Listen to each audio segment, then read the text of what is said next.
It's important to support the 100-year journey because we must remember that we are here not only as a law firm but also as a community and a member of this community because of those pioneers.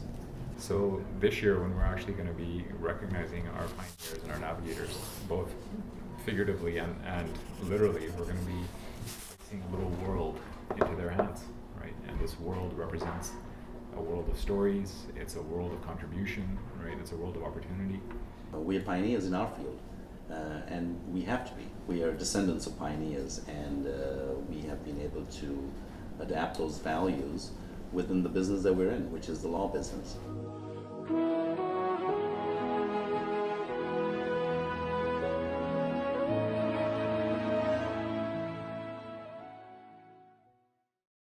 I'm very honored to be sponsoring the recipients of this award. Each and every one of them has accomplished amazing things and are deserving of an award which recognizes innovation, tenacity, the ability to accomplish the impossible.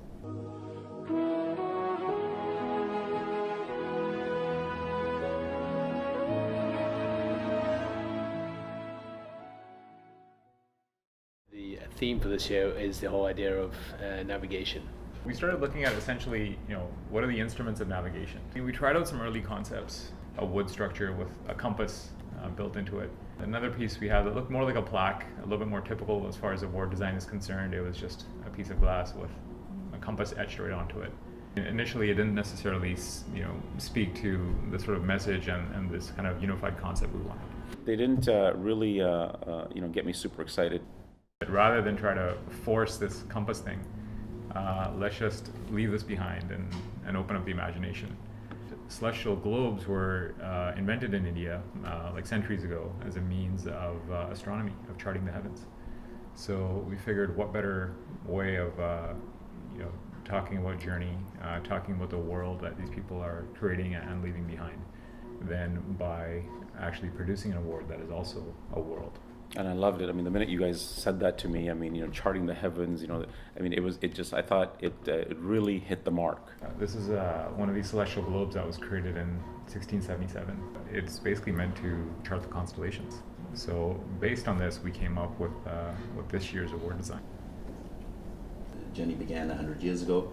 It will continue. We are representatives of a community that came here a long time ago.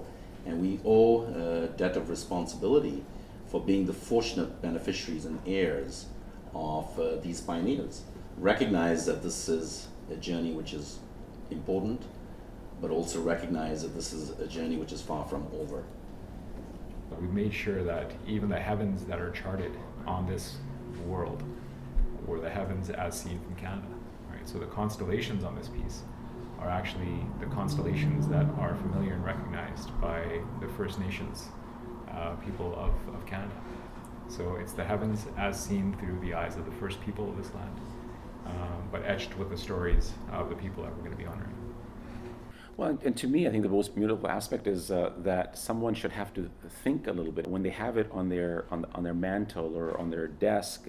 It should evoke some emotion and some thought, and it should become a conversation piece. Because part of the reason for doing these stories is to inspire the families to have discussion. When you get into that discussion, the fact that you can just pick this thing up and hold it in your hand and kind of talk about it and look at it, I think that's a really nice aspect, that it's not sort of anchored to the base and doesn't have that kind of like trophy or feel to it. It actually is it's an award that has a memento, and it's a real, as you say, talking piece. Yeah, it's meant to be handled. It's meant to be held in your hands. Yeah. Right? Yeah. That's a beautiful thing.